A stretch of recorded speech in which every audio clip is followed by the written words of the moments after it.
예수님이 새벽에 한적한 곳에서 기도하셨다는 것은 그분이 기도를 삶과 사역의 최고의 우선순위에 두셨다는 것입니다. 예수님은 기도를 가장 우선순위에 두고 살아가셨던 것입니다. 예수님은 하나님과 교제를 가장 중요하게 생각하고 그것을 실천하셨던 분입니다.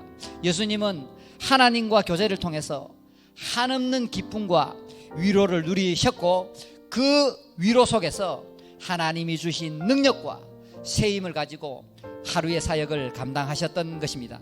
사도 바울도 마찬가지입니다. 사도 바울도 자신의 사역과 삶 속에서 기도를 가장 최고의 우선순위에 두고 그렇게 사역하고 살아갔던 것입니다. 사도 바울은 엄청난 고난과 어려움과 그 위기 속에서 그 모든 것을 극복하고 사명을 감당했던 비결은 바로 기도라는 거지요. 또한 사도 바울은 자신이 여러 교회를 개척했는데 그 교회들을 향해서 항상 기도를 강조했습니다. 골로새 교회를 향해서 기도에 항상 힘쓰라, 기도를 계속해라, 기도를 하면서 감사함으로 깨어있으라. 또 데살로니가 교회를 향해서는 쉬지 말고 기도하라.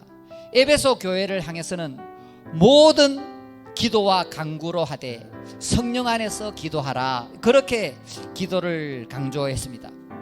여기 계시는 대부분의 사람들이, 또 일부 예배를 드리는 대부분의 분들이 이 기도가 너무나도 중요하다는 것을 많이 들어왔을 텐데요, 그러므로도 불구하고 기도를 너무 하지 않는다는 것입니다. 우리는 보통 시간이 없어서, 먹고 살기 바빠서, 사역하기 힘들어서 기도할 시간이 없다고 그렇게 말합니다. 하지만 그것은 어리석은 변명일 뿐이라는 것입니다. 일하는 것보다, 돈 버는 것보다, 자식 키우는 것보다, 배우자를 챙기는 것보다, 사역을 하는 것보다 기도가 훨씬 중요합니다. 내가 무엇을 하는 것보다 하나님이 훨씬 더 잘하지 않겠습니까? 하나님이 나의 환경을 만지고 나의 문제를 만질 수 있는 방법은 바로 기도를 통해서 그렇게 역사하신다는 겁니다. 종교개혁가 루터는 나는 바빠서 더 기도한다.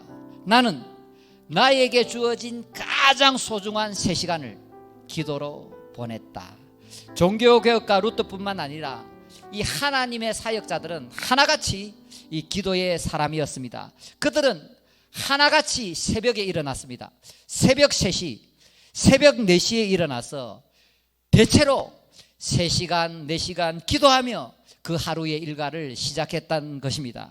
5만 번 기도 응답을 받았던 조지 밀러, 기도의 성자 E.M. 바운즈, 이분은요, 하루에 3시간 기도하지 않는 사람은 목회를 하지 말고 설교도 하지 말라고 경고했습니다.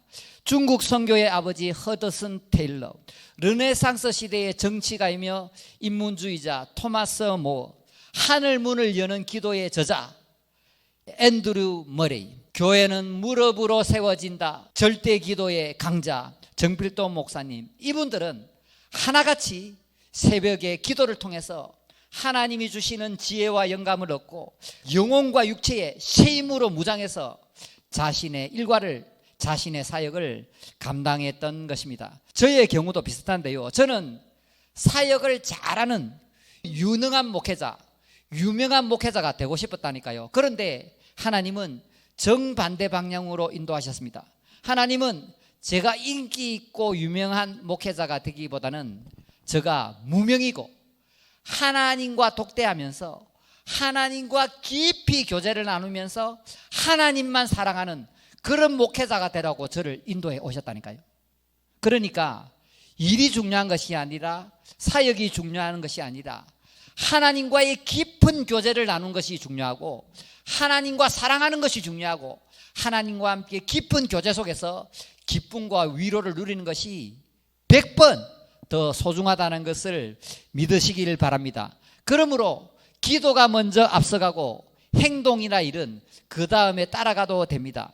예수님처럼, 믿음의 선배들처럼 기도가 먼저 가고 그 다음에 일하러 나가시는 여러분이 되시기를 축복합니다. 자, 사랑하는 여러분, 오늘 집을 나서기 전 기도했나요?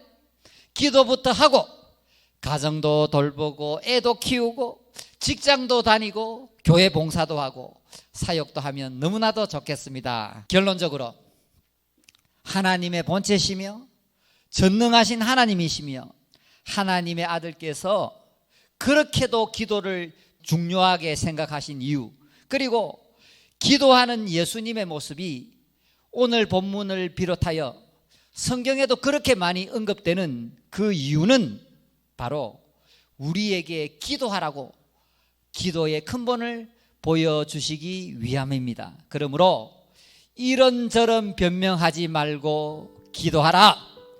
염려하는 대신 기도하라. 힘들수록 기도하라.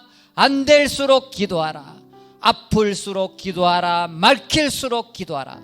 기도하며 언제나 하나님과 가까이 하고 그분을 의지하며 살아가시기를 원합니다. 마지막으로 제가 이 설교를 준비하면서 새벽에 한적한 곳에 가서 그 하나님과 독대하며 기도하는 예수님의 그 모습을 상상해 보았습니다.